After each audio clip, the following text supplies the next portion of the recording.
Here we are, once again, turn 5. Welcome back. Welcome back. At Turn 5. Paupergeddon 2024, Winter Edition. Winter edition, even though it's spring already, isn't it? Well, is. it is. A small this. A small, yeah. We're in Lecco and we just began the fifth match. We got Pietro Gianotti on your right and he's going to play Dredge. And we got Pietro Bragiotto, so it's two Peters, one against each other, which is, of course, playing familiars. We can see that. How's this matchup, in your opinion, Lorenzo? I'm Andrea, this is Lorenzo, and we got Sapo, of course. Yellow. And we are back. So the Mystic, okay. Mystic turn 3, following a turn 2 Sunscape Familiar.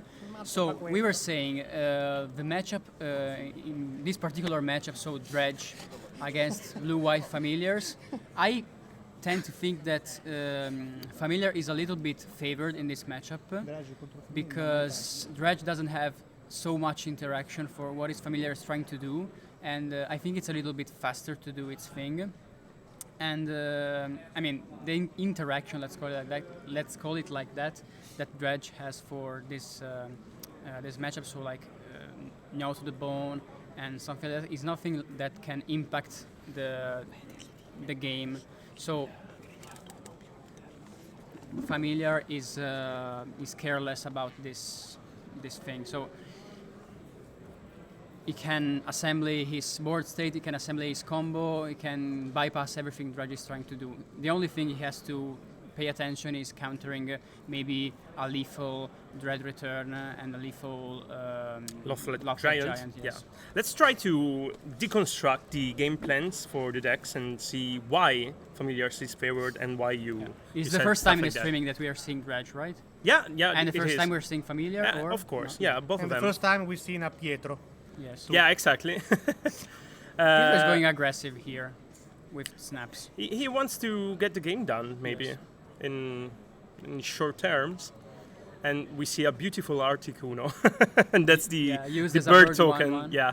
So. So there- disrespectful. we can say they're both combo-ish decks in a way. Yes. They're not full combo, of course. Familiars was a full combo deck ages ago. We're talking about like the history of Pauper. Like We- 2014. yeah, you got two familiar players actually here talking about the deck, and you tried it as well, even though Yes. it's not in your But he ropes. didn't like it, right? But yeah, familiar historically is combo deck that aims to do a bunch of mana in one turn and then close the game in some way. Nowadays, it's more like a control-ish style that Control value. yeah, deck. tries to drag the game along and developing the familiars that give the name to the deck as well, and then have like a really busted turn or a couple of them to really go over. Assemble the final. Yeah. combo. You can either assemble a combo which gains you infinite life, roughly, or a really big number, Or or infinite- make infinite bird tokens. The actual, the Yeah.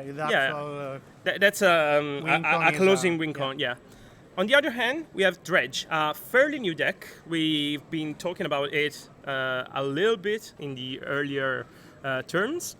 It aims at putting dredgers into the graveyard, as in Dredge usually does as a strategy in other formats. In every format, In every okay. format, yeah. Besides Pauper, we didn't have this particular strategy until they printed a couple of cards that boosted the strategy. Namely We the talked about it downshift last Of Dread Dread Return. Return. Yeah, we got the Cyclers, as we see right now. Pietro Gianotti is cycling a Troll of Khazad-dûm. Does Gianotti play Exum? We didn't see yet. We're gonna check the list, and some lists are playing Exhumes in the main deck, which is strangely actually a pretty cool tool against the usual graveyard date that's adopted against these strategies, because Relic of Progenitors is the bane of the existence of this deck in particular. But with Exhume and notably the basic cycling cards, you can do stuff in response. Like, I want to exhume a big dude in my graveyard. My opponent goes like, yeah, okay, I'll crack the relic. you just let that resolve, exile graveyards, and then in response to your Still with to your stack exhumings on the stack, you go, well, I'll cycle another one and reanimate that. Yeah. So it's a tool. It's kind of nice. It was a strategy in the old version of dredge / exhume deck. Yeah, exactly. Since the metagame has shifted a little bit nowadays, it's fair as a strategy. In general, it aims to put big dudes into play. In particular, there's one, Lothlet Giant, downshift, if I remember correctly, that can basically one-shot your opponent once you've got a lot of creatures in your graveyard. From Commander Masters, yeah. And Commander Master. basically, the alternate plan is putting small creatures that can fuel your graveyard to accelerate this game plan and putting the dredgers like Stimpy Imp in your graveyard. One thing that newest versions of these kind of deck lists adopted, instead of what we see right now, which is Mire Triton, they went lower on the curve. There's a new card from Karlov Manor expansion, which is a 1/1 for 1 green that surveils 2. Then you can use that from your graveyard Surveil to put... 2? Yeah, surveil 2. It means look at the top 2 cards and you can even put both of Back them on in the top or on the or graveyard, into the graveyard, which accelerates the game yeah. plan. Yeah, and then you can like exile it from your graveyard and put a +1/+1 counter on I tried on a creature. a lot of version of this kind of deck, but I think that the blue and the red are the most prominent color. I think that we have a card like Otherworldly Gates, for example. You can have Faithless Looting. So I don't like this version of This is Dredge. more consistent, in my opinion, for a couple of reasons, and it's really metagame dependent in its current state, in my opinion, because playing No to the Bone in the main deck crushes aggro decks. Like, you've got some more trouble against going tall decks, as in glitter decks, or, for example, boggles and stuff. But against mono red, it's an almost auto-win card if you get a couple of those. I know, but I think that is too less to be troppo poco per. It's not enough, you mean? Yeah, not enough. Yeah, thank you. I think it's enough for this current metagame, at least. I tried playing against mono red, and If you I have couldn't mono lose. red or, for example, a glitter deck that beat you for 15 damage per turn, I think that a gnome to the bone is not a solution. Yeah. But it gives you at least Yeah, one turn. Going tall still gives you trouble. You're best suited against going wide as a strategy in itself, but I think the consistency For is your there. information, Pietro is playing Exhume, as we Okay, can see. Pietro Gianotti. I Pietro mean. Gianotti. As we, It would be as good we can in see, familiars as well. and he's playing 3 No, copies it of sucks. Exhume.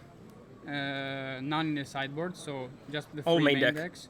2 Acorn Harvest main deck. No? Okay.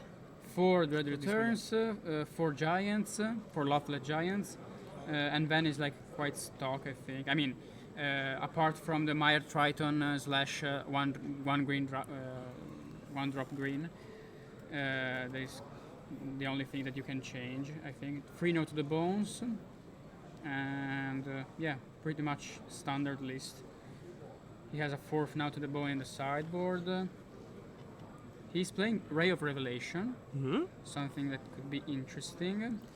That notably you cannot cast with your main deck, I think. No. You can just cast that from your graveyard from 1 green. Someone actually plays the white land also main deck, like to cast the first half of the card. No way. And we see a scoop here. I think that Bragiotto won Yeah. because he had a better board position, flying ones, and He cast a turn 3 Murmuring Mystic. Murdering Mystic, Yeah. and then it escalated quickly. So we can see at least 7 plus 3 birds. So he also, 10 power also controlled the in the air. board with snaps and such to bounce all the big guys that Pietro Gianotti could put into play with Dread Returns and etc.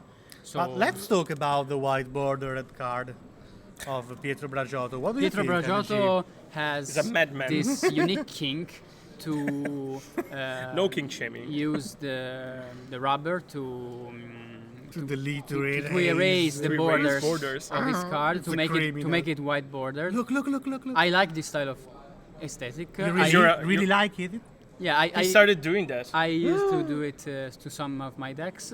So It's a very like long process sometimes because you have to put it there like with a ruler and erase everything perfectly. But Pietro has his own method and is very proficient with it. So he has all of his cards are white bordered. So it's like of a mantra, it's like of a lifestyle for him, and I can just accept it and respect it. But otherwise, He's not a criminal. I you know. think it's like it's like a good aesthetic, and I like it. What do you think, Andrea? I think that if Pauper is the niche of Magic, putting white borders on your card is the niche of Pauper, or for some niche So, players, I'd say. Sideboard But, yeah. wise, I agree with I you. think that Pietro Gianotti is going to side in for Rotten Reunions, and maybe some numbers of grudges, ancient grudges, but I'm not sure because Familiars doesn't play usually artifacts or. No, it does not I don't play think Relic it's in a good sideboards choice as well. here. So I think only the Rotten Reunion are going to come in, Mhm. and let's see a little bit for the Pietro's list. Let's see. Pietro is playing. Pietro, first of all, is playing Impulse main deck. Pietro Bragiotto, the yes. familiar player. Familiar player. He's playing 2 Impulses main deck. He's playing One Step Through. That is the card that can wizard cycle for the various wizards of the deck. But sideboard wise, he's playing a fourth, no, not fourth, but a second counterspell, like the card counterspell. I think we should keep A couple of Destroy Evils that I saw that he boarded in. And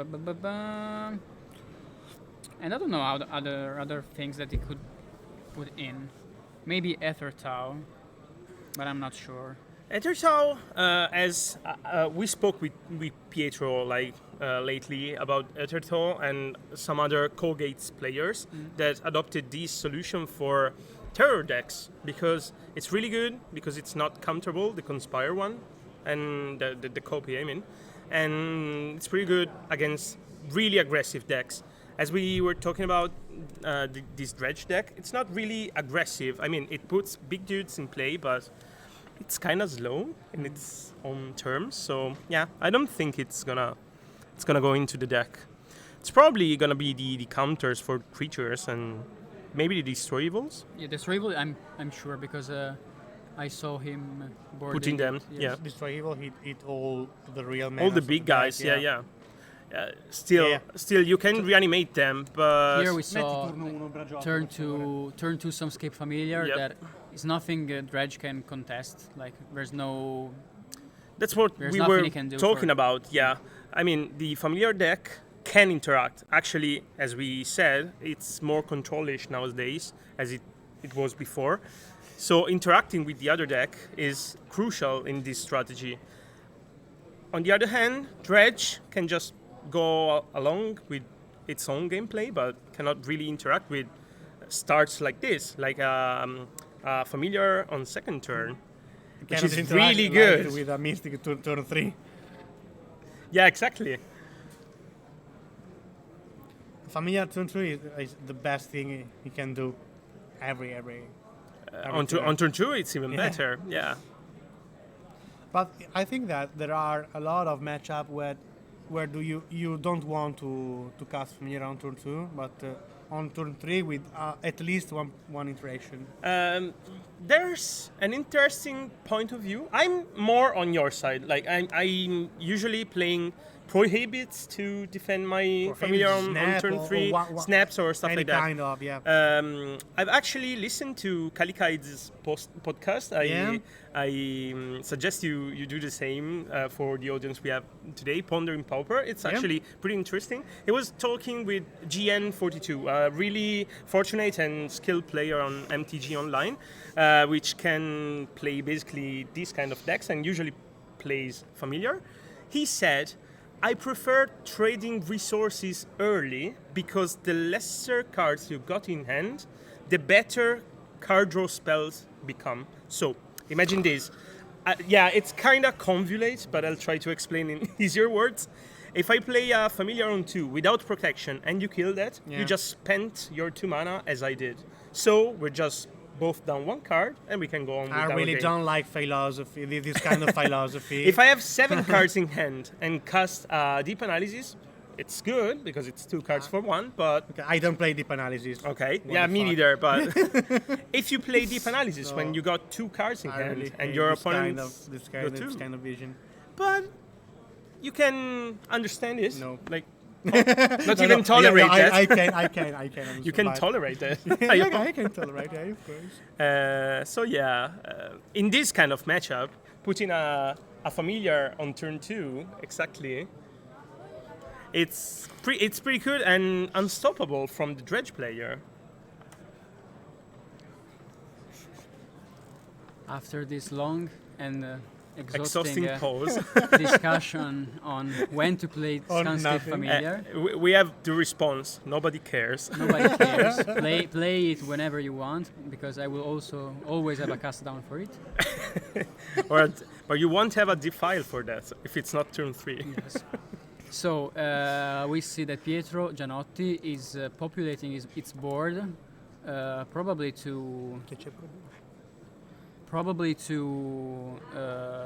cast a Dread Return in the later turns. So we see a second Mire Triton that is milling to 1 creature and 1 land. Brutale. He has five creatures in the graveyard, right? Yes. So he's taking he's taking notes on how many creatures he has in the graveyard. So now we see the Murmuring Mystic paid 3 mana thanks to the Sunscape Familiar. And he also has a Snap and a Destroy Evil, I think, in hand. So he's pretty covered, 2 snaps, pretty covered against big guys and any shenanigans that Pietro can present on the board. I don't know, like in this spot, what is the worst thing that Gianotti can do for Bragiotto? I'm not sure actually. Nothing. What's going on at the moment is actually good in a sense, as in Mire Triton fail from favor in more recent lists, but this Death Touch can in a way put some pressure on the familiar player, because of course he doesn't want to lose board presence because all his PCs are counteracting the strategy for Gianotti and also going along with the game plan as well, and so he doesn't want to block them because they're gonna die, and they're not even gonna trade because usually you got 0-3s or occasionally this 1-3s. could be interesting.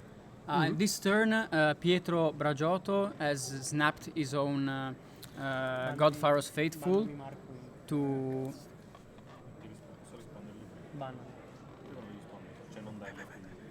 He's snapped his own Godfaro's Faithful to make a 1/1 flyer to block 1 Mire Triton. So he traded 1 snap for a Mire Triton, actually. And he milled something with, I don't know which, maybe Satyr Wayfinder. He milled 4 cards, exactly. 2 of them were Dread Returns. So he traded now his 3 creatures for, I think, a Loathless Giant, yes. A Loathless Giant that is now dealing 9 damage to Bragiotto, and is going down to, let's see, 5 life. 5 lives. So not so... Yeah. So fresh. We got answers for that. It's probably the biggest threat that Dredge poses, because the other big guys, I mean, Ant puts a food into play. Who cares? The Troll, I cannot block that, but I can still snap that. So not a big deal. ETB creatures actually can pose some kind of a threat, and at this time, specifically, Pietro Bragiotto is at 5 lives. So another Dread Return, another Dread Return or or another another Lot-Led Lot-Led Giant throw, from yeah. hand directly, it's close to the casting cost. Seeing the lens on Pietro Gianotti's side, Actually, 6. it's 7 mana. 7 mana. Actually, Pietro is now dredging the Stink with him, so he can cast the Stink with him for the third creature and can sacrifice the 3 creatures he has on board to cast another Dread Return. I think Brajotto is seeing this line and he will interact with Lot-Led Giant before this happens, so he will, exactly, destroy evil the giant in order to keep Gianotti away from the count of 3 creatures to flash back the Dread Return that is in the graveyard right now.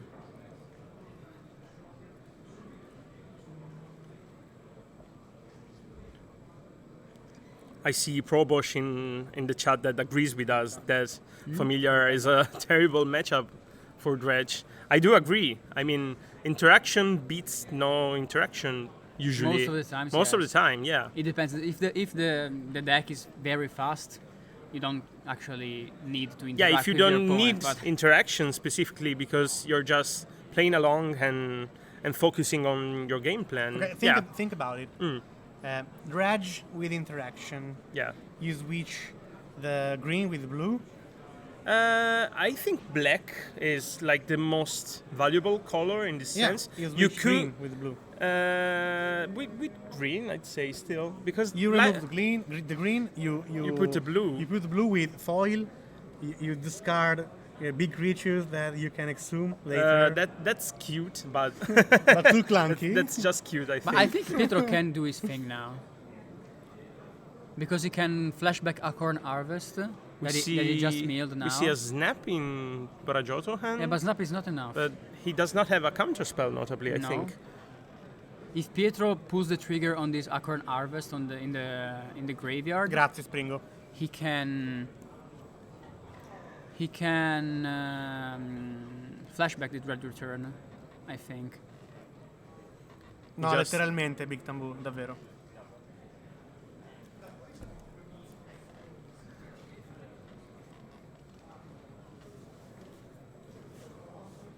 So let's see. In which part of the turn are we now? I think it's still main phase for Pietro Gianotti. Okay, Pietro is trying to decipher what to do with his snap. Just to generate 1 life and 1 flying guy. Yeah, because probably. he needs to keep Pietro Gianotti away from 3 creatures. Otherwise, he will cast the Dread Return from the graveyard. They just called a judge to ask something for the Pietro an will respond to Earth him guy. with a snap. LDG, I can tell you, your voice sounds so relaxed since you moved to Milan.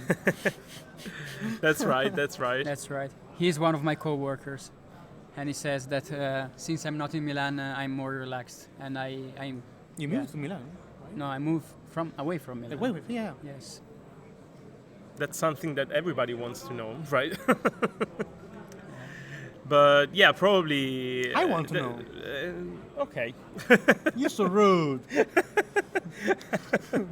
You can spell that as proficient or professional. Okay, let's see now if Gianotti finally pulls the triggers on the harvest or he puts another creature in In the graveyard. the graveyard.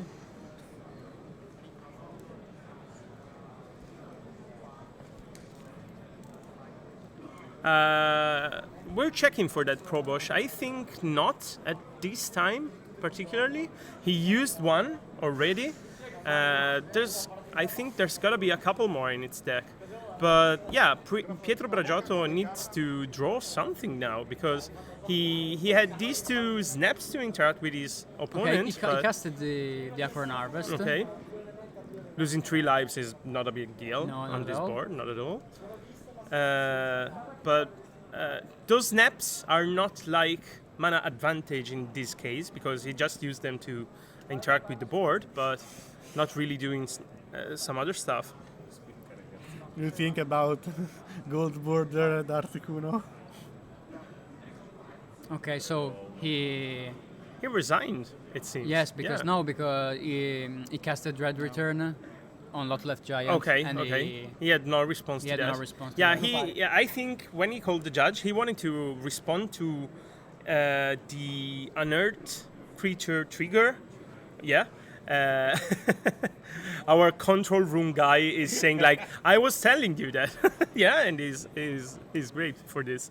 But Acorn Harvest, some ancient technology that I don't think was ever played in Pauper. Do you remember any No. other deck where the I card was don't played? think so. It's like the green version of Deep Analysis, but for obvious Yeah, reasons. it's part of the same cycle Yeah. of deep analysis. So this sorceries, I think for torment. No, what is the I don't know.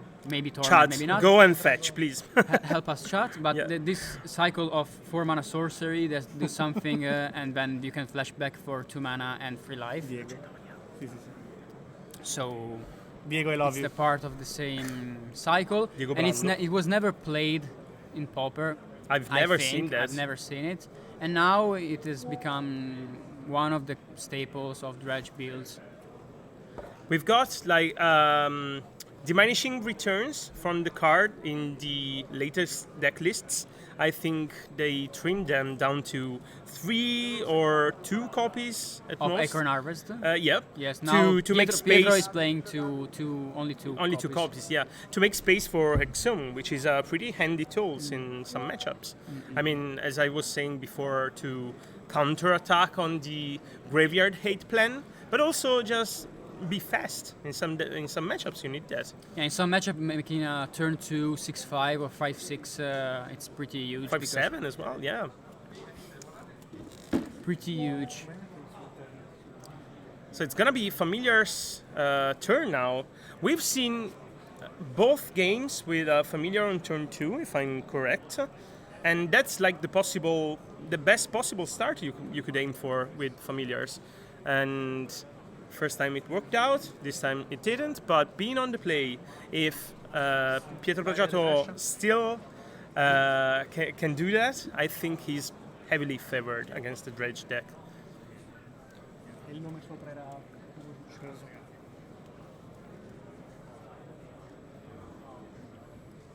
What Yeah, it's- Spirit it- Flare? it- What's Spirit Flare? It's from Interrogation. Torment. What? What? Spirit Flare. Spirit Flare. Ah, yeah. I think it's Crippling- the red one. Crippling Fatigue is the It's black the black one that gives like -3, but -3 or they something. are not all 4 For mana, no. Okay. Crippling Fatigue is It's 3 3 mana, I mana, think. it's like 1 and 2 one black. BB. Okay. There's this like elephant Yes. that's melting in a pot of. You of didn't puddle. answer. I'm Spirit thinking Flare. about that. I No, think no. that Spirit Flare is the red one. You lose 3 lives when you when you flash that back. Still, we see a familiar on turn 3 this time, This but time, yeah, it's fine, I guess. But he has a prohibit back. The white one. Oh, it's Spirit the Flare white, is the white one. What does it do? Tap and untap creature you control. If you do, it deals damage equals to its power to target attack. It's trash. Yeah, nice. It's trash. I think even the red one is trash.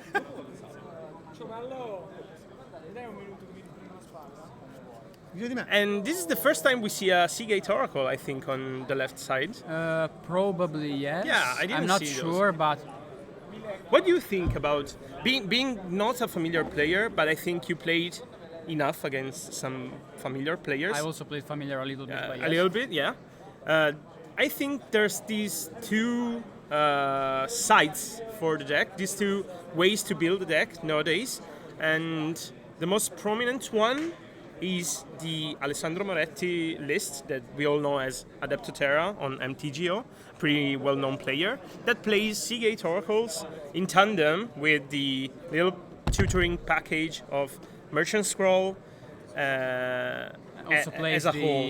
Yeah, Meeting of Minds package Meeting for on the- Minds, yeah. for the card advantage package, and there's the other list that plays Deep Analysis and the Modern and Age. Modern Age. What do you think is the best?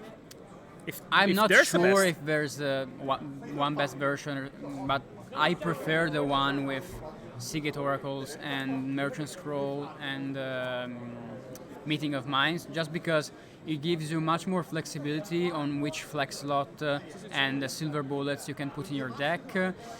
It can help you fetch for different kind of answers when you need it, and it's much more skill intensive, I think. Not skill intensive, but a little bit more difficult to play. It's also mana intensive. Also mana intensive, but just because you need every time the best card to fetch with these tutor effects. But I think it's more rewarding in this sense because you can craft your game plan accordingly to what is happening on the battlefield. So if you need mana, you fetch a snap. If you Yes. need removal, you still fetch snap, but you can get counter spells. You can get draw spells. You can get silver bullets, as you said, from the sideboard as well. I think the Seagate Oracle build of the deck is my favorite one. I, as one, don't like the Modern Age as a card. I mean, I played it a lot in Colgates when there was that time or in my life that I played that deck. That makes sense there because there's usually stuff you want to put into your graveyard to accrue advantage over the turns. It's a draw engine. Yeah, it is in that deck.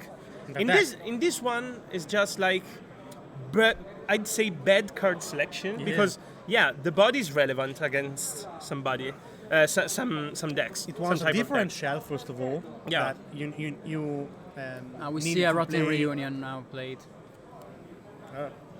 You need to play. What the fuck?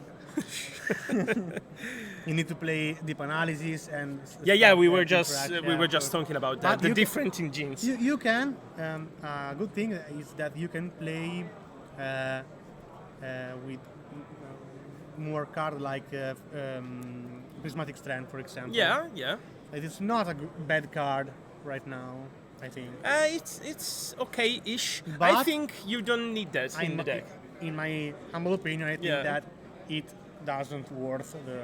Yeah, it's not worth to put into your deck. There's more like, let's say, greedy stuff I you think can Pietro put is into your trying deck. to win because he's Just making, right now, he's making life. infinite life right now, and infinite, infinite creatures birds. as well. So yeah, it was pretty. Basically, what is Pietro doing? Pietro with 2 familiars on the board, he can discount his blue spells for 2 mana, and he's playing his fatto tu. Ghostly Flicker for 1 mana, targeting his Archaeomancer and his and one of his Highlands, so he can flicker them infinitely because Ghostly Flicker costs only 1 mana, so he can repeat this process Yes, indefinitely. you can record this action. He can recoup this thing infinitely and make infinite life because he put on the battlefield the God Pharaoh's Faithful and later also the Murmuring Mystic, making actually infinite tokens and attack for lethal. So Familiars wins 2-1 this match against Dredge. So as we said before, we think that Familiar is a little bit favored in this matchup for this reason, because it can make his thing much more reliably and without Dredge interacting so much with it. The only interaction that Dredge can put up is like Duresses or Rotten not Union. Duresses, because Yeah, he doesn't yeah, play Duress, he but- doesn't play that. Yeah. but Rotten Reunions. Ho visto il terzo The game. first game was won by Familiars with Then Dredge. infinite life and infinite birds, Yeah. as we were going to say. Yeah. Brogiotto really likes Infinite Birds. Yeah. It's a win con on in itself. And yeah. it's pleasure. The- No. the thing of Murmuring Mystic in Familiar is that it's a very good card on its own, because it lets you transform these cards and cantrips and whatever you play in actual board state.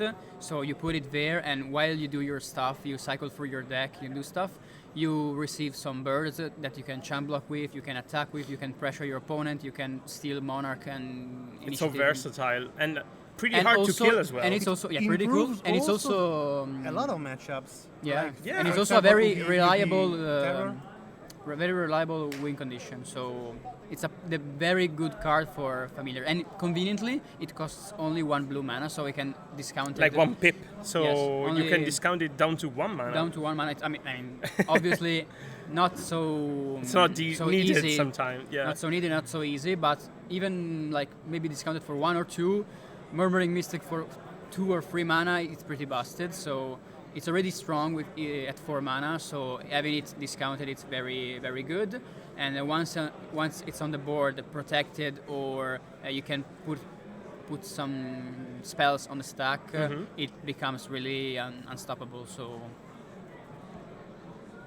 that's it. And seeing a start like this, as we've seen in game 1 of this match, like turn 2 familiar, turn 3 murmuring mystic with no interaction from the opponent, Yeah, that's just busted. What knowing can you that do about that your opponent started with like the one dredge land, I think it was like wooded ridgeline, the green-red duel. Knowing that, Pietro knew that he could go full on his plan without worrying about interaction, so he went turn 2 familiar, turn 3 murmuring mystic, knowing that he could untap safely and play a different array flurry of spells, different array of spells, and starting to put up a board and threaten life total of Pietro, so of his opponent, of course. Yeah. And that could be a good plan for game 1. And game 2, he wasn't able to maintain like the control of actually the stack, because he was killed by 2 dread returns that bring back the giant. So that was game 2, and game 3 actually went as planned because Pietro did his thing and Gianotti didn't have any interaction for what he was trying to do. So yeah, exactly. I'm just gonna diverge a little bit still on the Murmuring Mystic. I'm just wanna talk about some lists that are played on MTGO specifically, from Siding Bracken for one. And they go hard on cantrips. We don't see cantrips as much anymore in Familiar's current lists, as in pre-ordering was a staple for the decks. But since Lorien Revealed came out, they started cutting the preordains and ponders and brainstorms to add more greedy and big stuff to the deck. But digressing, as I was saying, somebody online specifically plays more cantrips just to maximize what you can do with an early Murmuring Mystic. yeah, in a vacuum, cantrips are the best cards you can play with Murmuring Mystic because it helps you cycle through your deck, finding more spells, and actually they cost 1 mana, so they cost very, very little, and they provide you a body, so they are the best cards to pair up with Murmuring Mystic. But due to the nature of nowadays metagame, it's sometimes you cannot play too many cantrips because they are actually kind of slow. I mean, they are cheap and everything, but you are taking time from your turn to not affect the board, not resolve anything on the board, so can be quite tricky in a metagame where all that glitters, mono red, and this kind of stuff is prominent. So I get that you cannot play so much cantrips anymore, but in a more slow and a little bit slower meta, I mean, it's a good choice to. There might be a resurgence Yes. of this type of spells. Yeah. Don't get me wrong, cantrip are very good and I like them a lot, but I get it why they're like being trimmed in this current state of the metagame. Yeah, and sometimes in a match, it feels like you're wasting mana when you're like playing a cantrip, because for that 1 mana, if I've got a couple familiars down, I could play a Seagate Oracle, which is actually a bit worse card selection-wise, let's say, in a different way, of course. But it's a body. Why would I play a spell with no body if I can play a spell with a body? That's better. And so when you're dragging the game long, it's actually better to play big stuff instead of cheap stuff that cycles, that finds you the big stuff, but you're wasting quote-unquote mana while doing this. So, let's recap the situation right now. So we are at the 5th turn of today. it. Yes, we completed the 5th turn of today. 2 more to go. 2 more to go. As we remember, today there are 7 turns for day 1. In order to pass and qualify for day 2, you have to have a score of at least 15 points, so 5-2, something like that, or better. And you can qualify for day 2. Tomorrow there is day 2. There will be streaming and everything. We are still here to commentate and stream everything. There's going to be 5 more There's gonna turns, be 5 plus turns, top 8. Plus top 8. There's no And, splits. No splits. We won't, Probably, I don't know. we won't allow that.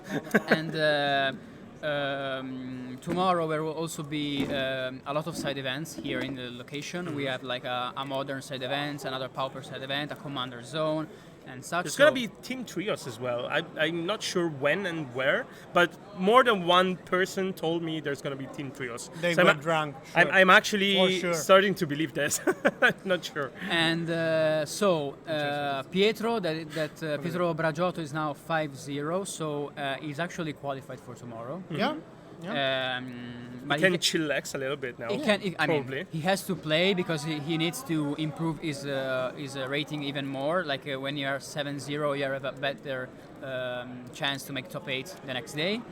And but also for the fans of the dredge, don't despair because Pietro is still has 4 Pietro wins. Gianotti, Pietro yeah. Gianotti, yes, the dredge player has still 4 wins, so he needs only one win to access day 2. To qualify, yeah. So don't lose your hope. And what else can we say? Nothing. Nothing. We can just go on a break. We can just go on a break because we deserve it. Yeah.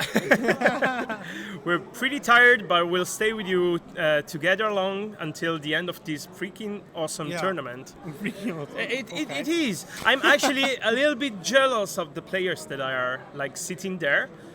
Of course, I'm happy being here. Oh, there's the Turbo Initiative deck is 5-0 confirmed, so another qualified one for now. That's a nice surprise. We might have some pretty interesting end results at the end of this tournament, but we'll see. Everything is still to be scrambled. Please stay with us if you're having fun. I'm Andrea. Even if you're not having fun. Yeah, please. just stay and give us money if you can. No, I'm joking.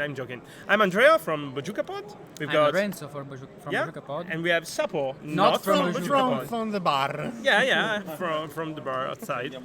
Thank you very much for being here. This is the official stream for Paupergeddon Lecco 2024. See you later in 10 minutes. 10 minutes. Bye-bye. See you later, guys.